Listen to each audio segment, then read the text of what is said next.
Good morning, everybody. My name is Cindy Knowles. We are the Steenberg Health Department, so we give these workshops to the community on a regular basis, sometimes once a month, depending on how the schedule works. And we always send out these workshops because it covers various aspects of health and so on. So how today works is we are going to speak about fermentation, which is a preservation method, and after that, we'll have Q&A, and then we will go to the screening. So this is the screening section.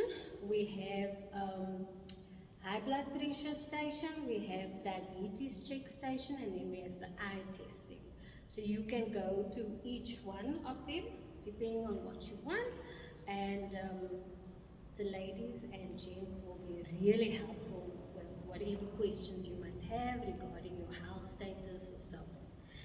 So today I'm going to speak about fermentation. So fermentation is a very important part of our everyday life, and people don't realize exactly how important it is. It's very important because it actually boosts your gut health so very much. And fermentation is also a probiotic. So you know, everybody knows about probiotics, and they normally buy it in a tablet form or a liquid form or something, but you can actually make your own probiotics, which is so much healthier right in your kitchen.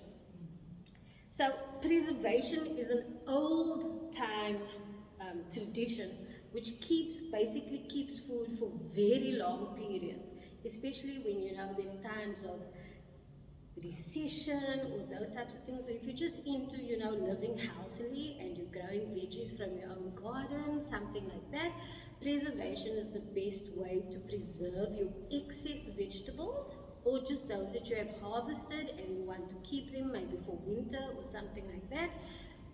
Preservation is the way to go. There's various methods of preservation, but today we're just going to deal with fermentation. There's also canning and other methods, but that's for another day. So fermentation there's a lot of science behind it. And so I'm going to make the science as understandable as possible, because sometimes people think, oh, it's over my head, but actually it's just very simple if you get down to the nitty-gritty of it. And it basically just all encompasses microorganisms and how they interact and react. Okay, so the microorganisms are the actual bodies that create the fermentation and the probiotic stage. So what is probiotics? Probiotics is actually something that helps your food digest better in your stomach. It helps your gut flora, and your gut flora basically is what builds your immune system. So I don't know if you've ever heard when they say happy gut, happy health, happy person. That is really true, because your main immunity is built in your gut. Your main healthy overall state is built in your gut. And your happy hormones are built in your gut. So when you are feeding your gut properly, you are then feeding your health, basically. So your serotonin is actually made on a large scale in your gut as well, and then it's transported to the brain, and then, you know, the happiness comes and so forth. But it's first manufactured, or the majority of it is manufactured in the gut. So you get your good bacteria and your bad bacteria. And most times, because of the types of food that we eat and our stressful lifestyle, it kills a lot of the good bacteria or the good flora in our gut. And so that causes a lot of tummy problems like IBS, leaky gut, ulcers, all those types of things, which can be alleviated quite well if we just change our eating habits. And most people don't realize that. They sit with stomach problems for a long time when it's basically just changing what you put or what you feed into your gut. Um, so the microorganisms, the microorganisms that I spoke about before, they help balance the good flora and the bad flora. And the trick is you need a bit of both, okay? And what you want is preferably more of the good flora than the bad flora. So our acidic food that we eat, which is the junk food and all of those things, stressful lifestyles also causes our body to be in a very acidic state. So mind and health, once again, your mind and your gut is linked, because your happy hormones will also help alleviate the stress that you have. So once again, what you eat is quite important because it does feed your mental health as well. So now, to get out of an acidic state, you want to feed your good flora. Apart from trying to get your body in an alkalinized state, and that you can do by um, maybe doing a foot soak um, in bicarbonate of soda. It's very alkaline, so that will alkalinize the environment around your body, because as you know, your skin is the biggest organ on your body and in your body. So whatever you put on your skin is absorbed into your bloodstream and becomes part of you basically.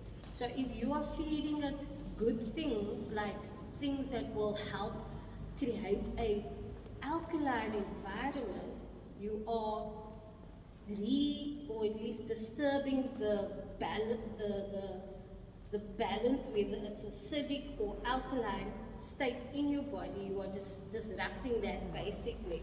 So you want to be in a more alkaline state, because acidity causes cancer and all other types of problems.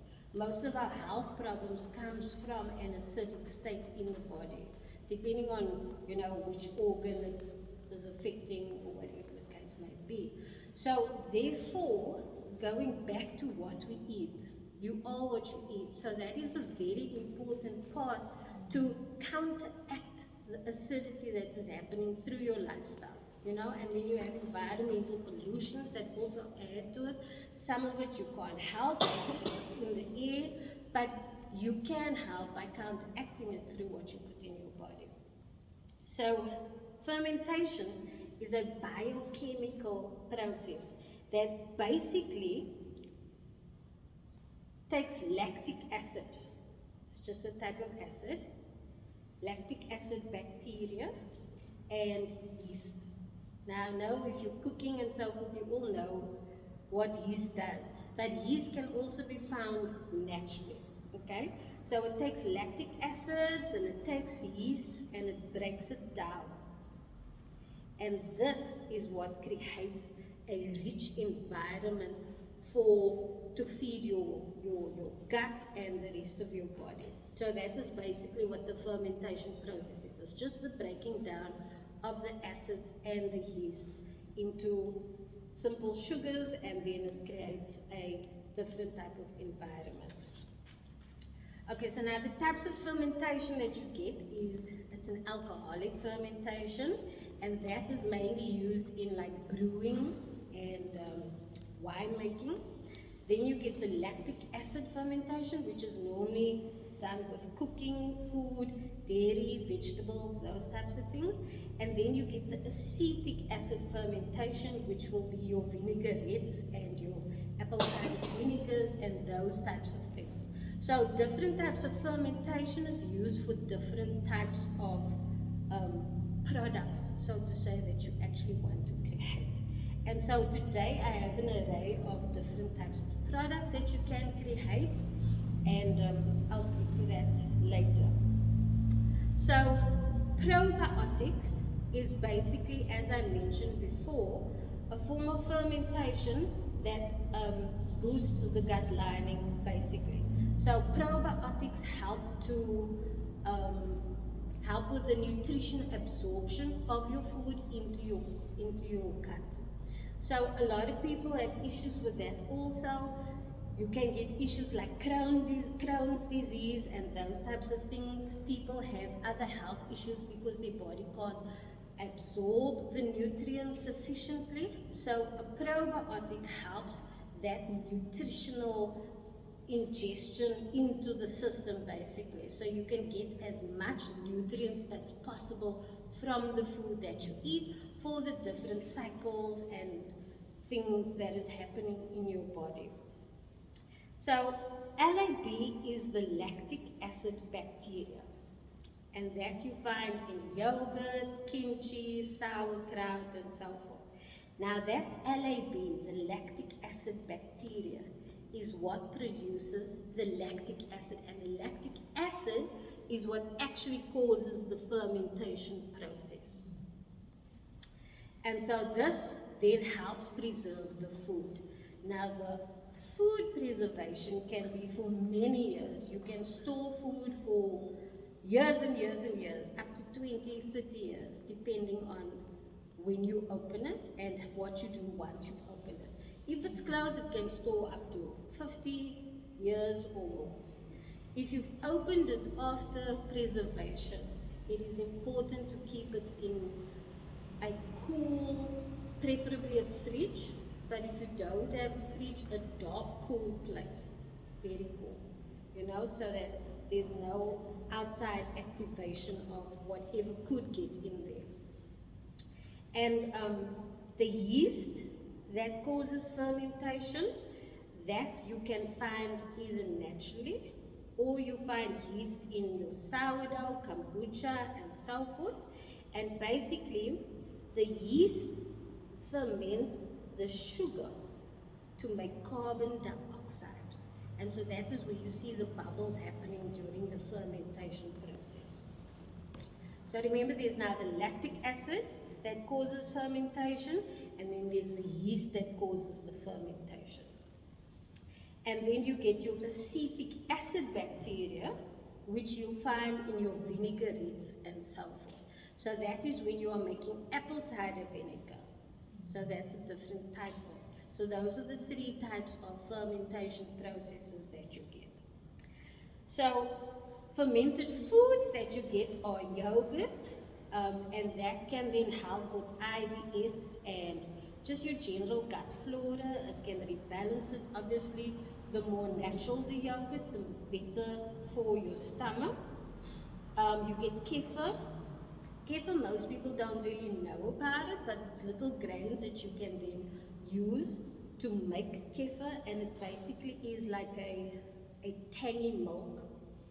That's what kefir is.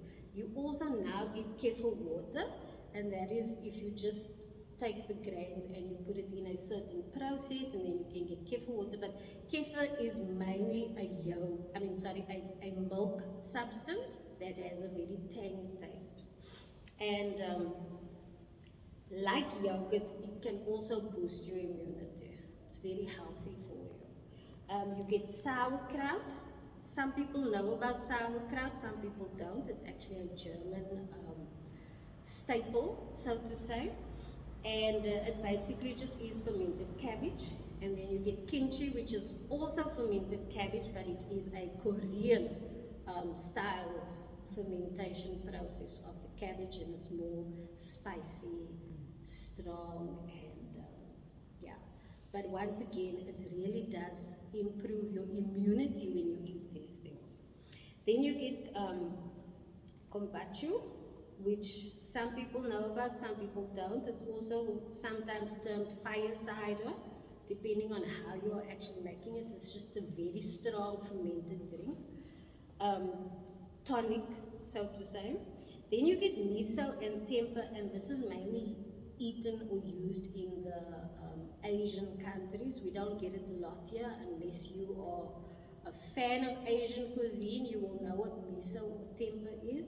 It basically just is a soy produced product that has probiotic properties, which is also good for your gut health. And then you get your pickles, and most of us know what pickles are because in some families it's a big staple, and you get it a lot in the shops. So pickles is normally our go-to when it comes to fermented products, and most people, that is all they know is the pickles, but there actually is a whole variety of fermented foods that you can actually eat. So now wild ferments, it sounds strange, but it's actually so amazing because there's a lot of plants and herbs and grains and barks of trees, so to say, that contains wild yeast. So the yeast that is formed naturally on the bark or the leaves or whatever, it's also, there is something in the air that helps these trees and leaves and things absorb and make this yeast product.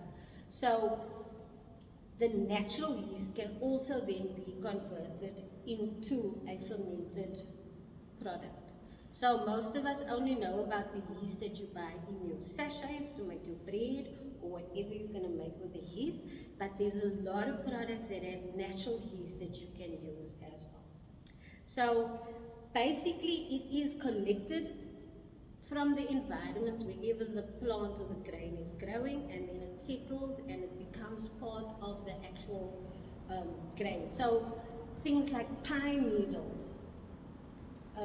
Pine needles is actually a very healthy probiotic, and it has this natural yeast on. Rosemary has natural yeast on. Ginger has natural yeast on. Ginger is a very big thing to use. There's lots of grains that also has natural yeast on it, and certain tree barks. So you know how disprin was made from the willow bark? That is also part of the fermentation process that got to that state. So how wild yeast works is the plant or the grain or whatever captures whatever's in the environment to then create the yeast on its surface.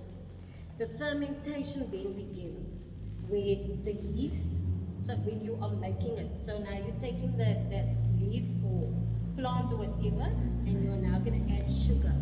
And when you add sugar, that's when the carbon dioxide is produced. So that is the actual fermentation process that takes place. That converts the normal product into a fermented, preserved state. And then depending on what the actual product is that you used, whether it's pine needles or rosemary or ginger or whatever, that will then determine what type of taste it has. So if you make pine needle soda, it can actually have a Sprite taste. If you make ginger bug, it has a gingery ginger beer taste, because that's also how you make ginger beer.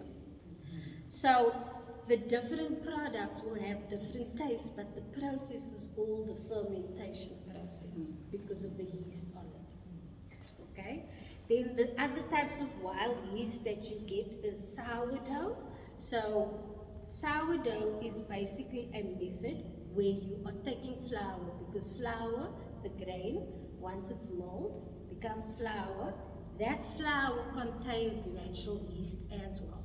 So you just take, if you're going to make a sourdough starter. So these are some of these are starters, right? This is a ginger bug starter.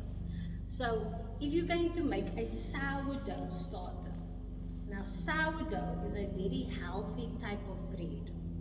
But in order to make that type of bread, you need to have the yeast that makes that type of bread. And that yeast comes from a sourdough starter or bug. So it's called a bug because it is the fermentation process that you are making. And that stays in the container that you have started. And a sourdough starter can last up to hundreds of years. In Paris, there's a sourdough starter that is 500 years old. And all you have to do is just feed it every day. So what you do is you take, let's say you take 50 grams of flour and you take 50 grams of water, equal, and you mix it. And then you let it stand for 2 days. On the third day, you take out 25% of that. And then you take 50 and 50% of the flour and of the water, and you put it back in. So what you're taking out, you need to put back in. And you stir it again, and then the fermentation process starts happening, and you'll see it will start bubbling, and then it will start growing. And once it starts bubbling, that is basically your sourdough starter. Now when you're making sourdough bread, you take a little of that, depending on the ratio of ingredients in your bread. You then normally take 2/3 of your bread's ratio from the sourdough. Sometimes people just say, okay, 1.5 to 2 spoons, depending on how big your bread is. And then you put that little bit of the sourdough starter into your bread, and that will create the whole fermentation in the bread, and that will be your sourdough bread. And that is a very healthy option to eating normal bread, because normal bread actually technically is not healthy for us. And so it's sometimes best to either use wild ancient grains like millet and kamut and stuff like that, or you can use brown wheat flour. That is also a healthier option to using your normal white flour. Preferably organic, because that will be much healthier for you. Because flour is not that healthy in the way that it's found in shops at the moment. Because flour has, the flour that they sell in shops has been genetically modified. So those have adverse reactions on our body, and is also one of the leading causes of why we have such a lot of diabetes in the Western world.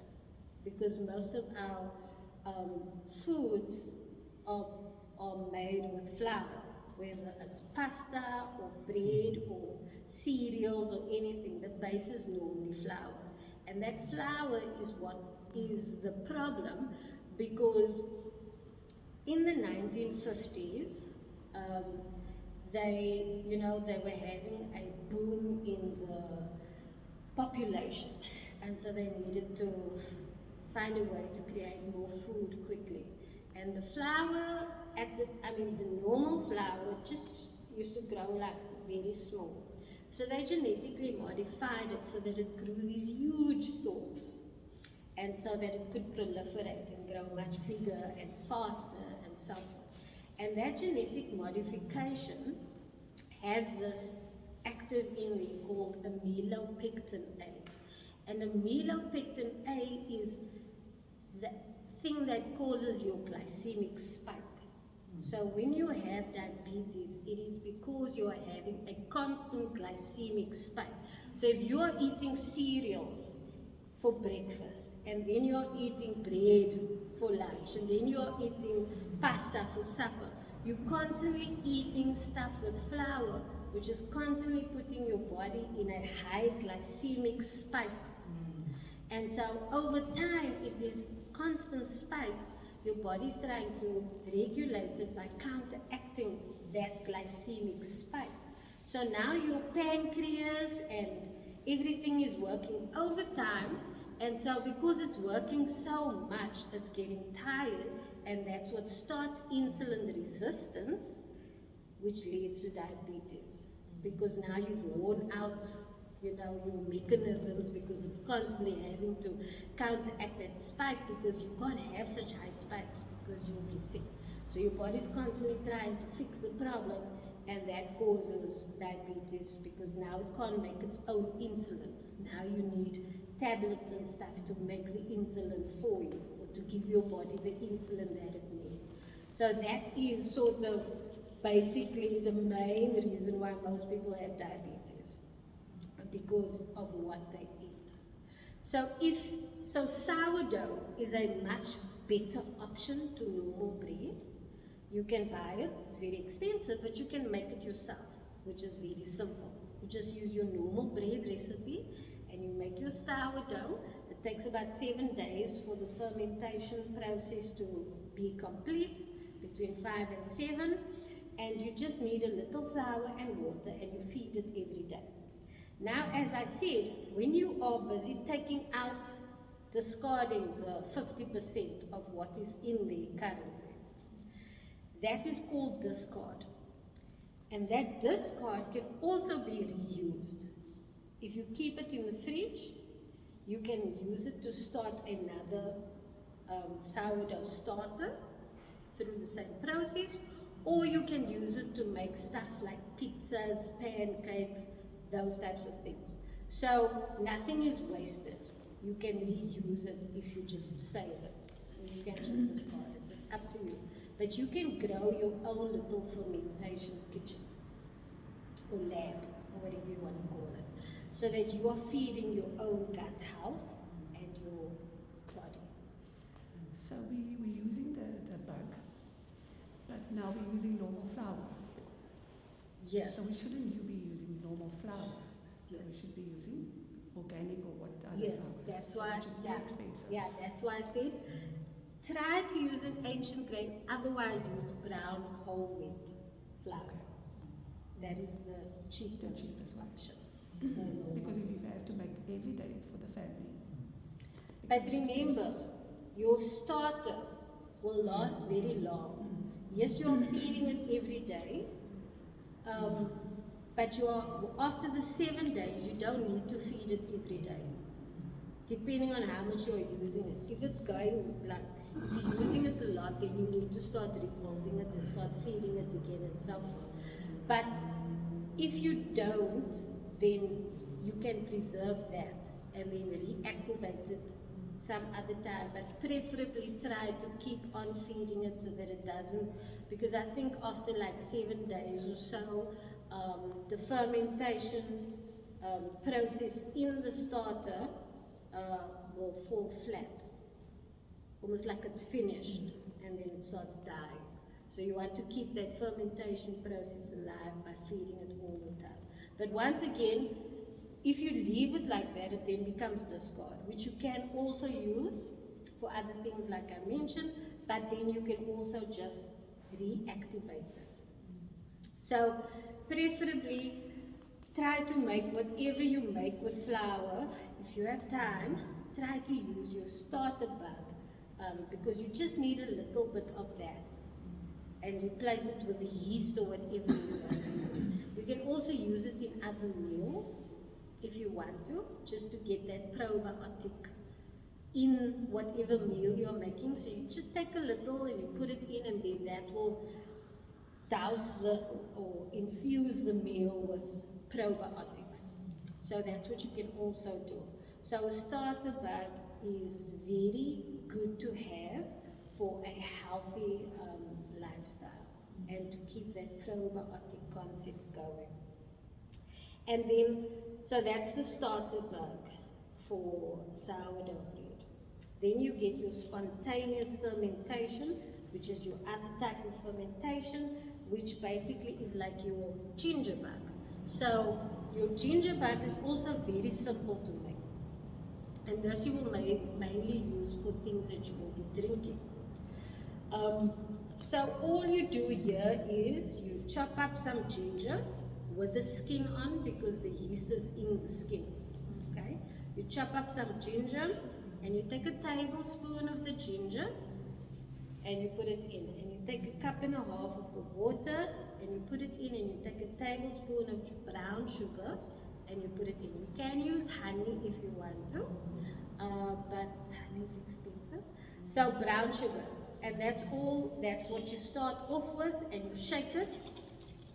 And when you see that bubbles, that carbonation process is the fermentation process that is actually taking place. So the sugars are being broken down into carbon dioxide, and that's the fermentation process basically. And that's what the probiotic is, the fermented thing that is left behind. So every day for 5 to 7 days, you then also add, this is called the ginger bug. So then you add again 1 tablespoon of chopped or grated ginger and 1 tablespoon of brown sugar, and you shake it and you store it. But remember to always burp it, because carbon dioxide buildup can cause an explosion, as you know. So all you do is you just open it slightly and that releases the excess carbon dioxide and then there'll be no explosion. But it's very important to shake it regularly and burp it, and then once a day, up to 7 days, and then after 7 days it should be fine. And this can also last for years and years and years. You can keep on building it, but it's not like the sourdough where the sourdough will fall flat. This fermentation process, once it has started and reached its peak, it stays in that state. So what you can use this for is you can actually add it to meals as well, depending on desserts or whatever that you want to. But the main thing is you can make your own fizzy drinks. So if you are going to take orange and you're going to squeeze it out, you know, for the juice, then you add just a little bit of this and you put it in there and you let the fermentation process like maybe 1 or 2 days, depending on how fizzy you want it. And then after 1 or 2 days, it will reach its peak, maybe at 3 days, and then you have your own orange fizzy drink. And you can add it to any type of drink. So you can make wholesome drinks with fizziness. Another thing that you can use, and obviously this is also very healthy because of the ginger for stuff like chest problems and those types of things. So it's not only good for your gut, but it's also good for other things like coughing and so forth. Now, I mentioned pine needle soda before. Now, pine needles, they are extremely medicinal, and you can eat almost every part of the pine tree. So the bark you can make into flour, the pine needles you can make into medicine, the pine cones, as you know, the pine nuts in the cones, that is also very healthy to eat, and it's basically a delicacy because it's so expensive. And the funny thing is the pine cone can actually tell you what the weather is going to be. So if the pine cones are open, that tells you it's going to be a nice hot day. But if they are closed, it's going to be a cold day. You can also get electricity from a pine cone. So if you're stuck in a wilderness somewhere and there's a pine cone that still has all its teeth in it, so to say, and you have like your charger cable, you can actually push it in between the pine cones, and then the core of the pine cone, you just fit it in there, and you can actually siphon some form of electricity through there for survival situations or whatever the case may be. But the pine cone is extremely amazing. You can make pine flour, biscuits, or again in a survival situation, all you do is you'll take the bark of the tree and then you would soak it, dry it out, and once it's dried out in the oven or the sun, you will then crush it like normal flour, you'll grind it, and then you can make your flour from that. So it's also packed with lots of nutrients. Now pine needles is very medicinal. You can make a fermented drink the exact same way as the bug. So you would take a lot of pine needles and you just lightly wash it off because you want to retain all that yeast, as much yeast as possible. So the dried pine needle or the green one? the green, The green one. yeah, because the dry is dead, so there won't be any actives in there. So you can use that for fire. But the green pine needles. So you would then take the green pine needles and you would then add your sugar and your water, preferably not tap water.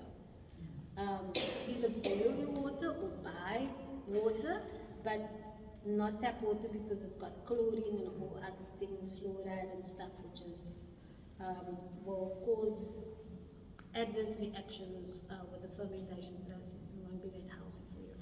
So then you take the pine needles and you add your sugar, depending on how much you have. If you're going to take a 5-liter bottle or something, you would stick your pine needles in there, put maybe 4 or 5 spoons of sugar, depending on how sweet you want it, and you fill it with your water. And then you put it in a dark place. And every day you shake it, and then you burp it. Well, preferably burp it, check on it during the day because pine needles actually ferment really quickly. So during the day, just check it and then you burp it as needed. But then after 3 days, you now have a cough mixture. So my uncle last year, he was really sick. He had a terrible cough and nothing was working. And then I gave him some of the pine needle soda that I had made for a workshop. And it took his cough away super fast and healed him because it's got a lot of medicinal value. It helps with respiratory problems and gut health as well. Now, if you ferment it longer than 5 days, it has a more beer taste. So, depending on what your beliefs are or whatever, you can go to that state. It is up to you, but it is still extremely healthy, up to 7 days. But it depends on your taste buds also. So after 3 days, that is normally the cool drink phase, so to say. So it has a Sprite taste, so you can then add more honey. You can then add lemon as well to give it that nice rounded Sprite taste, and you can have it as a drink as well. But it is a medicine, basically. So it really helps with the chest problems and so forth. So that is also how you can use that. Now, another form is tapachi.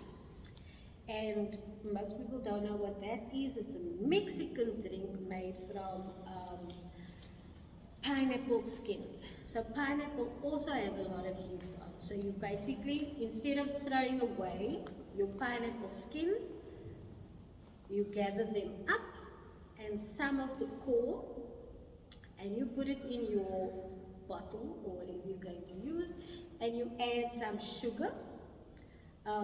Depending on the size of the bottle, you will then also add 4 teaspoons or more, and then you add some cloves and some cinnamon. So this rounds the taste off, and it's very sweet, but it's a very delicious fizzy drink that you can then make from discarded pineapple skins. And that fermentation process also takes 3 days. So once again, you put it in, you shake it every day, and you burp it as needed. So the pineapple and the pine needles, they ferment very quickly. So you need to burp it as often as possible. You will see when it needs to be burped because it will have like a lot of that type of thing going on, a lot of carbonation going on. And if you have it in a 5-liter bottle, the 5-liter bottle will start expanding and you'll see, okay, now it's time to burp. So depending on what container you use, that will help you identify when you need to burp. And once again, burping is just opening it up so that the gas can come out. Just like our burping process is the gas coming out, it's the same thing. So that's why it's called burping. So tapachi is very healthy because it has bromelain in it. And bromelain is also extremely healthy for chest infections and so forth. You don't have to make tapachi. You can also take the skins of the pineapple and boil it with some sugar and cinnamon, and that will make a cough mixture. Cough mixture. So it's up to you how you actually want it, but you need to have the sugar because that unlocks the fermentation process. That is what causes the carbonation, which is basically the making of the carbon dioxide, which is your fermentation process. Okay, so now I've spoken about the sugar. Now I'm going to speak about the salt, because those are the 2 main actives that activate the fermentation process, basically. So salt will be used in brine, which is normally your pickled stuff. So you can pickle any type of vegetable and you would use a salt mixture. Whereas other things you would use a sugar mixture. Um, for that you would use salt and the cabbage thing. So mainly your vegetable foods you would use your salt, and your other things you would use your sugar for. So the salt basically inhibits or stops the harmful bacteria that would cause spoilage of the actual vegetable, and also the harmful bacteria in your gut. And that also is what will cause the preservation process to happen. So it then controls the fermentation speed as well. It will slow it down. It will lower the pH. So pH is very important because, like I said in the beginning, acidity is what causes cancer and most of our health problems. So we want to keep our body in an alkaline state. So acidity is like your 5, 4, 3, 2, 1 on the pH scale, and your alkaline will be 7, 8, 9, 10 going up. So we want to be in the higher numbers.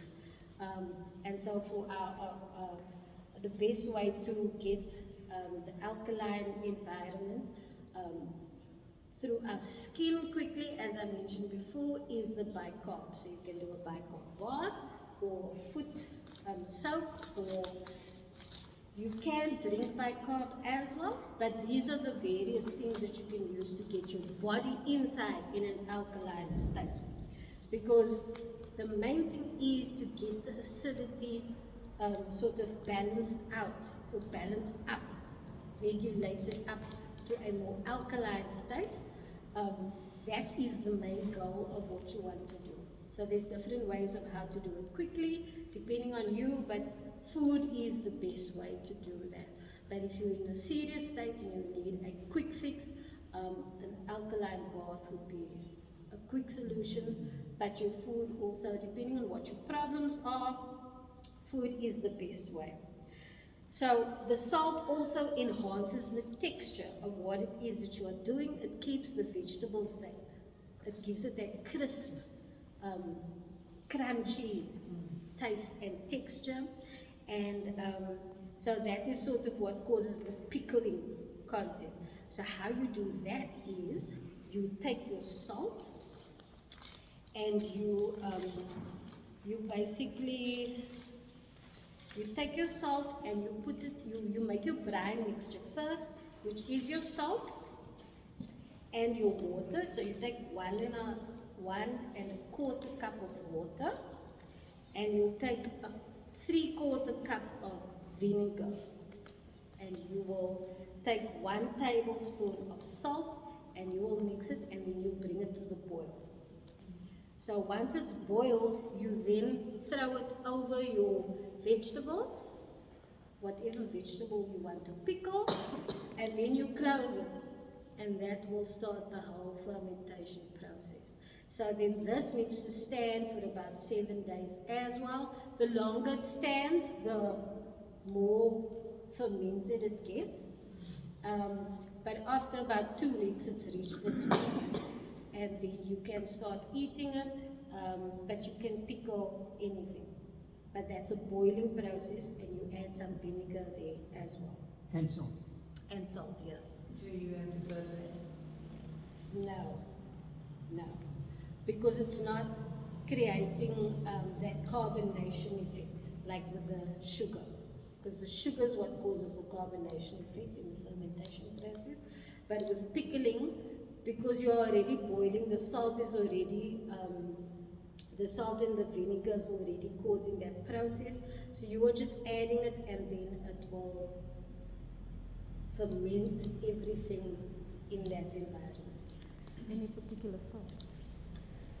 Preferably sea salt or kosher salt or Celtic salt or Himalayan salt, but preferably not table salt.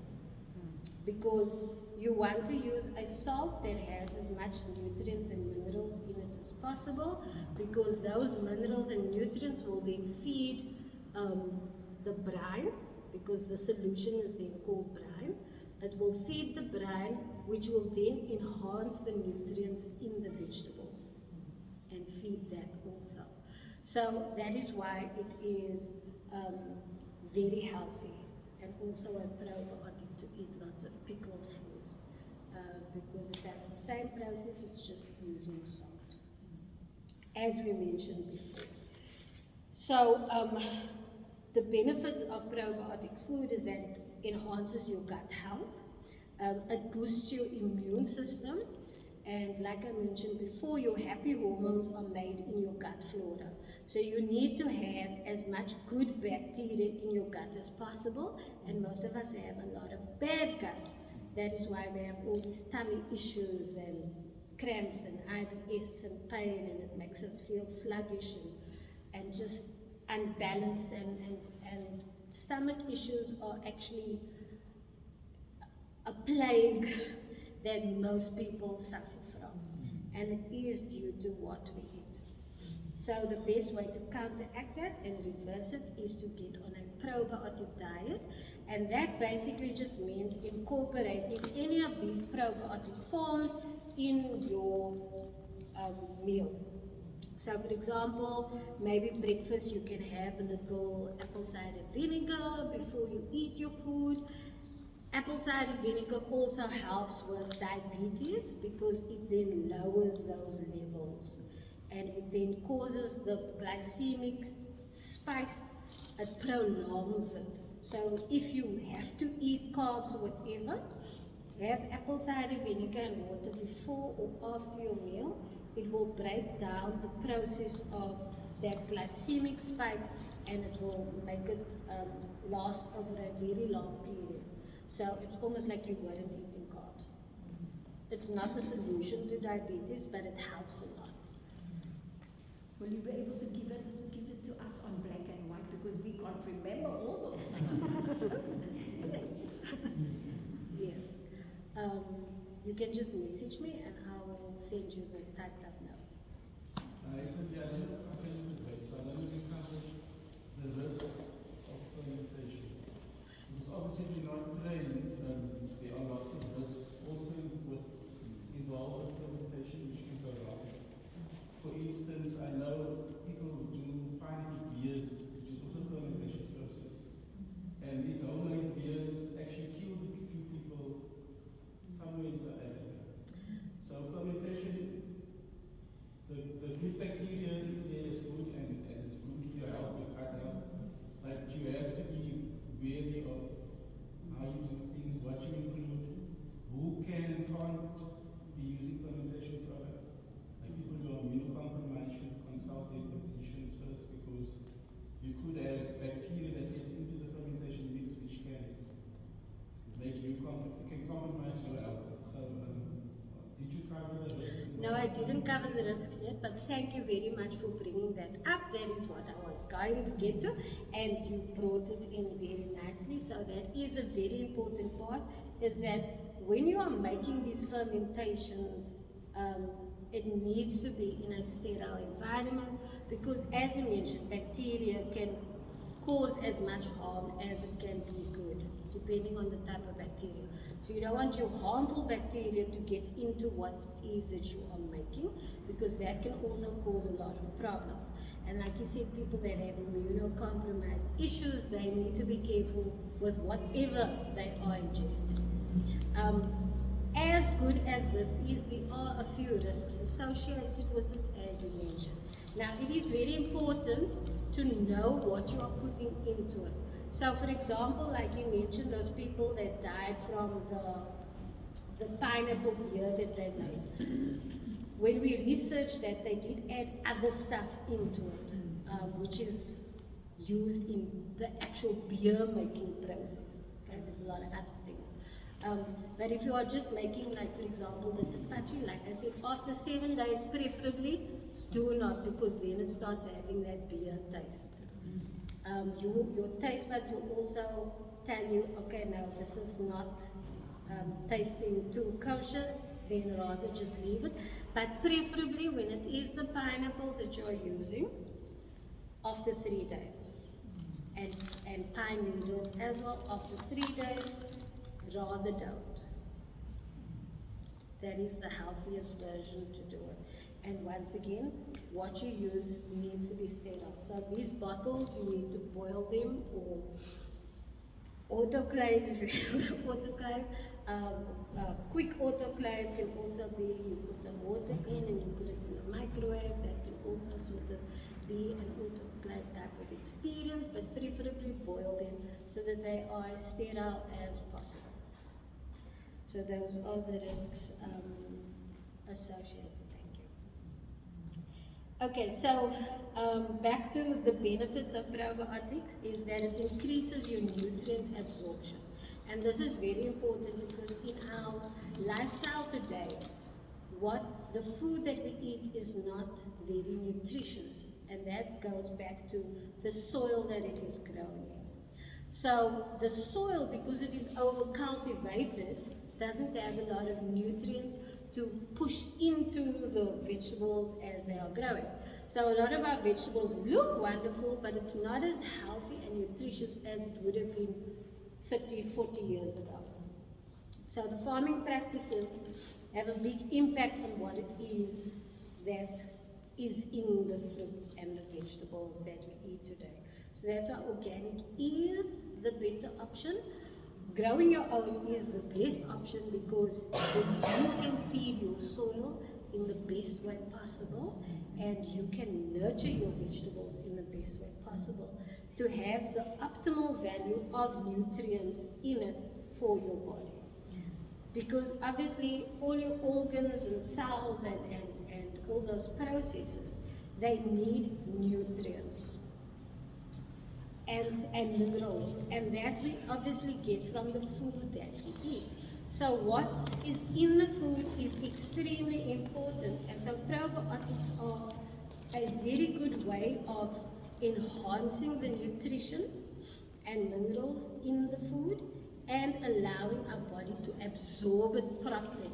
Because sometimes, like certain foods, for example, peas, beans, and so forth, it's hard. Legumes is a bit hard for the body to absorb the nutrients in it. So we need something to help that process along. As healthy as legumes are, the absorption of the nutrients in the legumes is a bit of a problem. So getting probiotics in these forms are very good for if you eat a lot of legumes as well. That will also help with the bloating and flatulence that normally comes along with eating a lot of legumes, because that is also linked to your body not absorbing the proper nutrients as it should. And so it basically restores your gut flora. So as we mentioned, there's the good and the bad gut flora, and our lifestyles have sort of almost eradicated a lot of our good bacteria in our gut. So our guts, technically for most people, are not stable in the sense of it's got the right amount of good and the right amount of bad, because you need the bad also. So in order to get that harmonious effect, probiotics are a really great way to do that.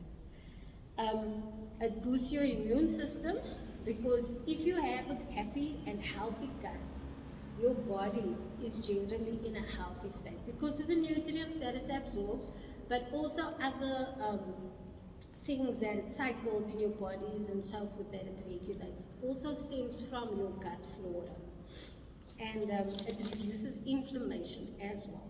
So a lot of people have gout, which is mainly due to the acidity in your body. There are other factors as well which compound that, but it is mainly because of the acidity in your body.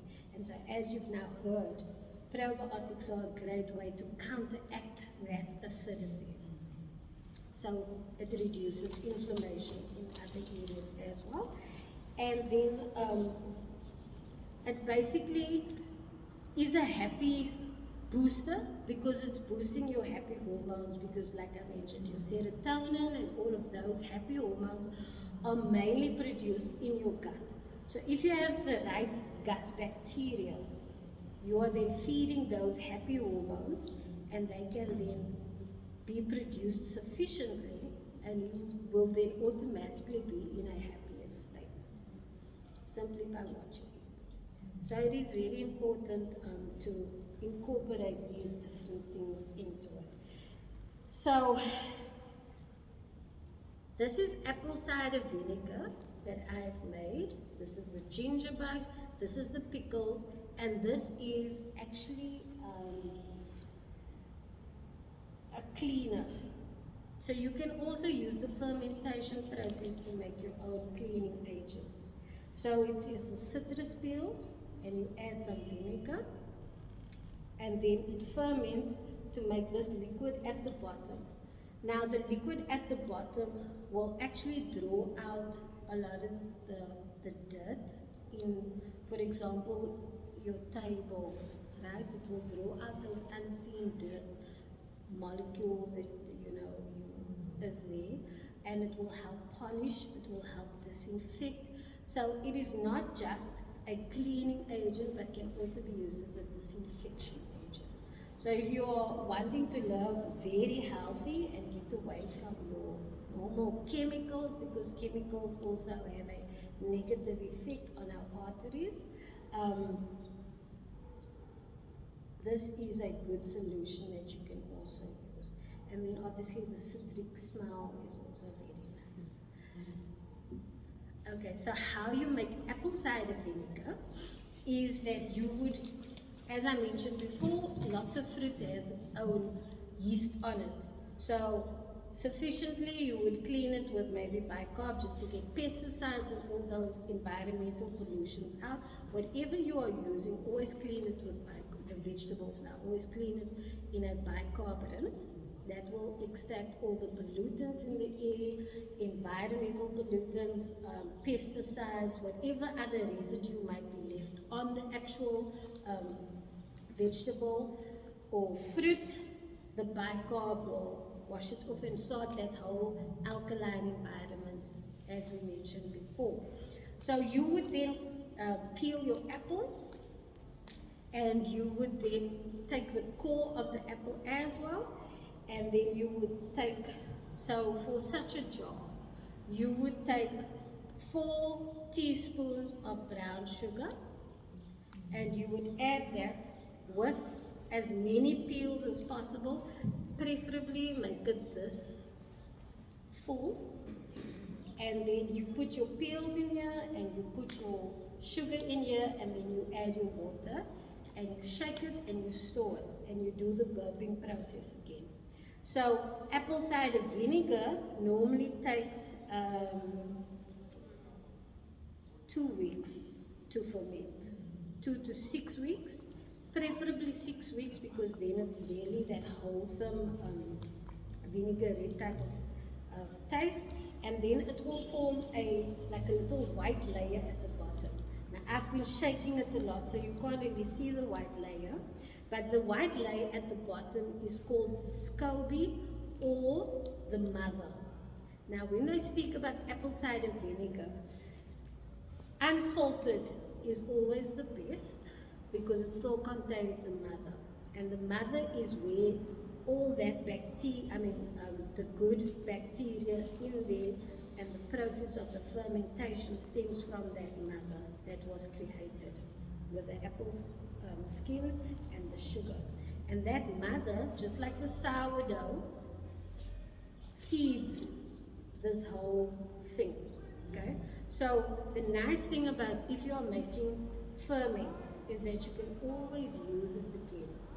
So you can, if you poured out all your apple cider vinegar, you can then add more water and more sugar to the existing peels and mother and everything, and then start the process again. This apple cider vinegar is about 2 years old. Because it's a ferment, it's preserved. So it will just continue the preservation fermentation process. So that is why you can continue and keep those things in there. And so apple cider vinegars also has a lot of health benefits, but especially if you have diabetes, as I mentioned earlier, it regulates that glycemic spike index. Apple cider vinegar you can use for your hair, for your skin, and also ingestion. It can also be used for cleaning. It has a plethora of health benefits. But it's extremely healthy because it doesn't only help with your gut health, it also helps with your heart health, with some of your mental clarity. There's a lot of different things that vinegar can do for you. So that is also a nice way to do preservation. This one is a year old. And so every time as I pour out, I just add more water and sugar and start the preservation process again. And the more mother you see, can you see here at the bottom, this is a lot of mother. The healthier and more dense the probiotics are. This is almost 2 weeks. And so as I said, the longer you ferment it, the better. This is 2 months. So you can have your own little fermentation lab going, and you can do your own pickles and so forth. But now for today, I want to show you how to make sauerkraut. So I explained how to make all the other things, and then I'm going to show you how to make sauerkraut. So these have been thoroughly cleaned and to create a sterile environment. So you can use these jars. It needs to be glass, no plastic, because the plastic leaches into it. So because this is something that you will be ingesting, you don't want that plastic leaching into that, because the phthalates in the plastic causes or is an endocrine disruptor, which causes hormonal problems and all other types of things. What about the lid? The lid? Metal. Yeah, normally the lids are coated already with a special anti-rust, so nothing will sort of get in there because it's already coated. If you don't use these, if you have money for mason jars, with those carrying lids, those are the best, and it is specifically made for that purpose. You can use that as well, but if you don't have money, you can reuse. Sorry, Cindy. Those you actually have to boil. For people who do not know, how long must it be boiled? Yeah, so as I mentioned, whatever you're going to use, preferably boil it or autoclave it in the microwave or whatever. There isn't an actual time limit, because you could be boiling a lot of them at once, which could take longer, or a few which could go quicker. It is up to you, but once you see the boiling of the water, you let it boil in that water for about 10 to 15 minutes. That should do the deed. It's up to you if you want to boil it longer, but that should disinfect and cleanse. Should we turn the jar upside down in the pot to boil? No, you don't need to. You can lay it like this in the water, or whichever, as long as the water is inside and out. Yeah, covered. Depending on how you look, you need to use what you have at your disposal and make it work. So I can't tell you it must be in a certain way, because So you don't put the lid in as well, is it? yes, you need to put the lids in as well. With the Yes, so that Everything. all of it is sterile. Yeah. Obviously, the lid mustn't be attached.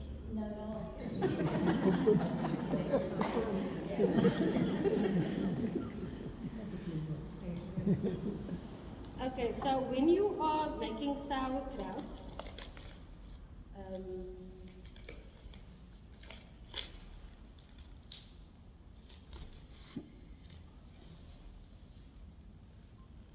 you want to also keep it as natural as possible because the yeast on here is also very important. Now, the salt that you're going to add is going to cause the fermentation process, which would then, eradicate the bad bacteria and so forth. But I just want to go give it a quick rinse. 2 minutes.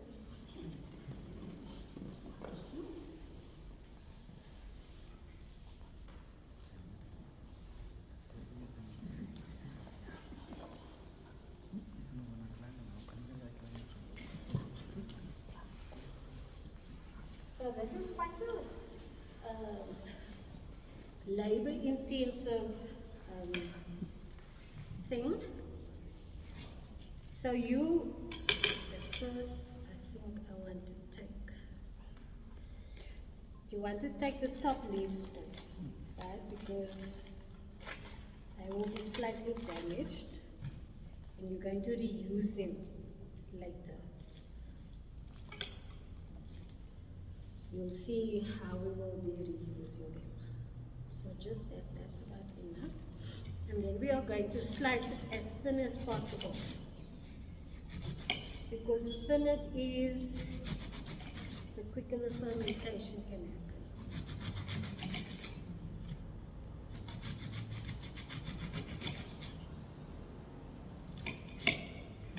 So it can be purple cabbage, white cabbage, whatever type of cabbage.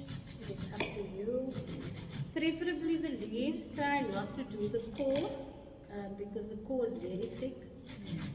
So I'm not going to do the whole thing, I'm just going to illustrate how you need to be doing this. So once again, as I mentioned, everything that you use needs to be sterile. So I cleaned everything before I came.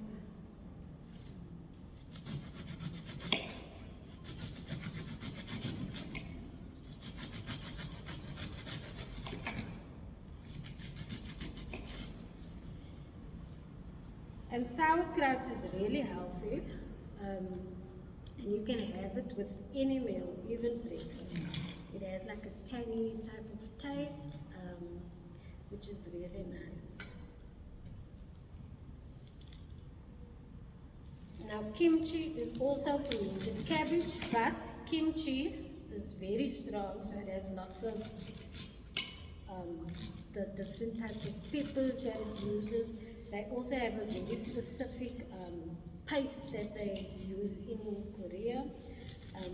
And how kimchi came about was when they were in the war, there was no food to eat whatsoever. So the people were starving. And then they discovered the cabbages that were left in the ground had fermented, and they started eating it. And they saw that it actually was very healthy and nutritious for them because they actually started getting healthier and not emaciated and sickly and so forth. So this was boosting the immune system as it is supposed to, and it was feeding them, and so this was their saving, well, kimchi was their saving grace in Korea at the time during the war, and then it became a national staple. But sauerkraut is a German dish.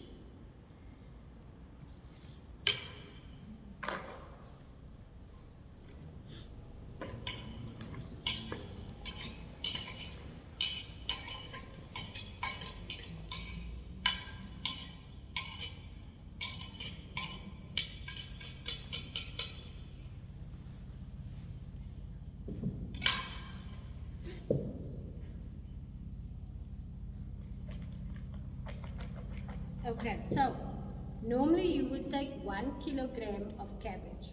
So for every kilogram, you use 30 grams of salt. That is the ratio that you need.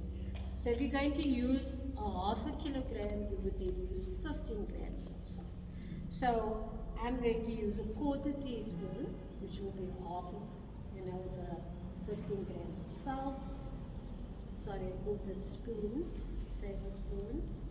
And throw that over there. Then what you do is you would crunch and sort of massage the salt into the actual grated cabbage. And as you are massaging, right, you'll see that water will start forming. Now the salt is drawing the water, excess water, out of the cabbage, because water, wherever there's water, that basically is where mold will start growing, right? So it's the same type of concept. You want to get as much water out of the actual vegetable as possible so that you can preserve it.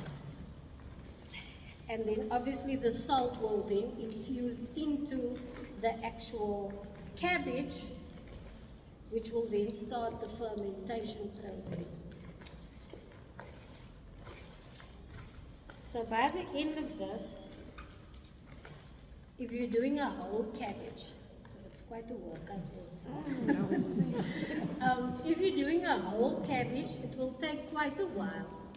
But there are other things that you can add into it to boost the flavor or whatever. And it's not just cabbage, it's other, there's lots. You can actually make sauerkraut, so to say, from any vegetable that you want to. So whether it's ginger or beetroot or whatever, that's what you can do. But the main vegetable is your cabbage for sauerkraut specifically. So I wanted to add some carrots to this, but then I thought it's going to take too long. Because we're just demonstrating, we're not making actual product, we're just demonstrating today so that you can go home and make your own, right? So you just need to know how. So already in here, there's quite a lot of water. So you'll actually make a byproduct of the water? Can you see the water? So when you have massaged a whole cabbage, what you should be getting is about a cup of water at least. And so you massage and massage until you can see, and every time you throw it out just to see how much water you have. So once you have about a cup of water, then you know, okay, it's done. But it will be very slimy. Can you see? So it's working very nicely. So then you will add like garlic. You can add whatever spices you want to. You can add whatever herbs you want to, like fennel, dill, cloves. It is up to you the type of taste that you want at the end of the day. So you can add your spices according to your palate. And I think that's enough.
Okay, so next, you would put your cabbage in, right?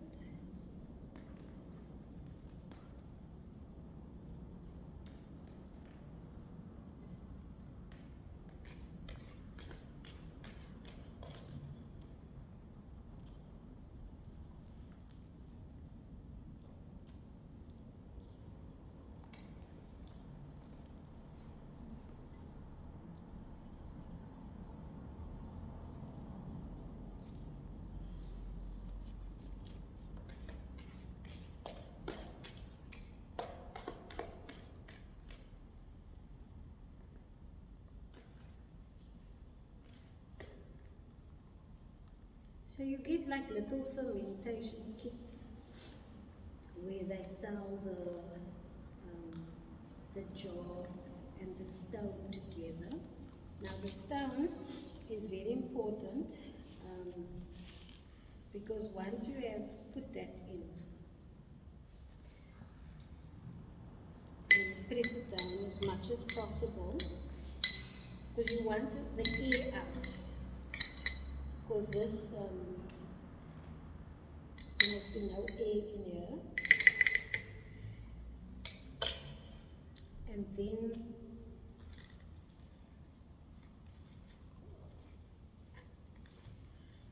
these leaves,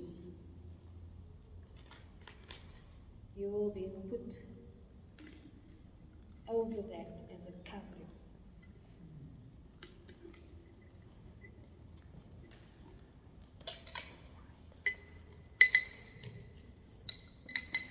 Again, to ensure that there's no air.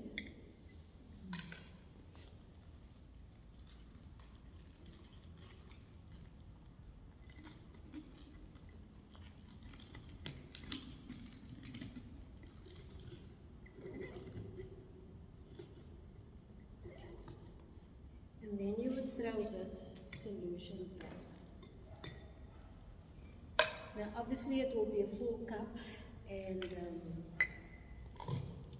as you can see, the water is above the grated that we did.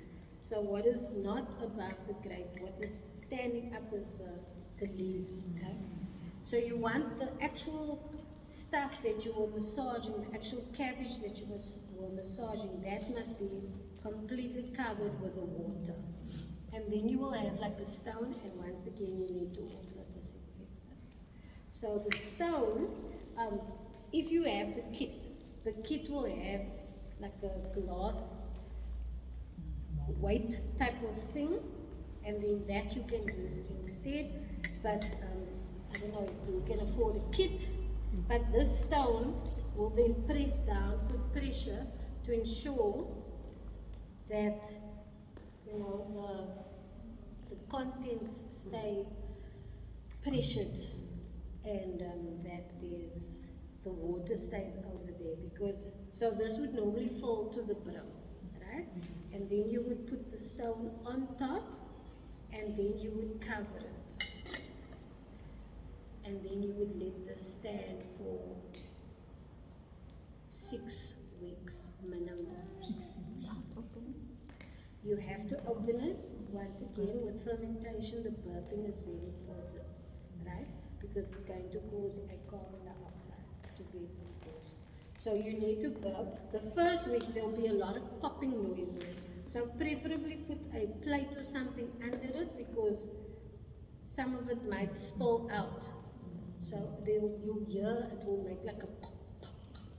So whenever you hear that, you know it's time to burp. But during the day, a few times you will have to burp, because this causes a lot of fermentation to go on.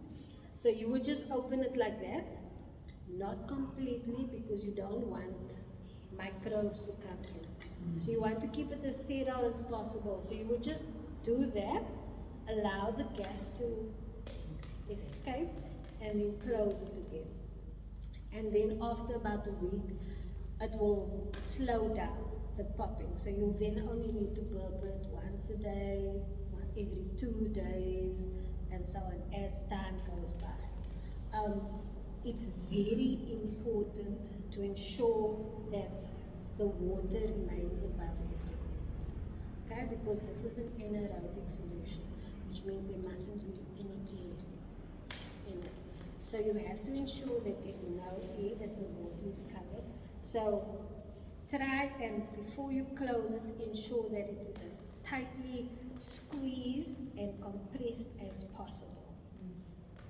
Okay, and then this you store, and then after your 6 weeks, you then open it up, take your stone out, take the top layers out, and then what is left, that is your sauerkraut, which you can eat during any meal, with any meal, extremely nutritious and healthy for you. And that that's our fermentation for today. Thank you.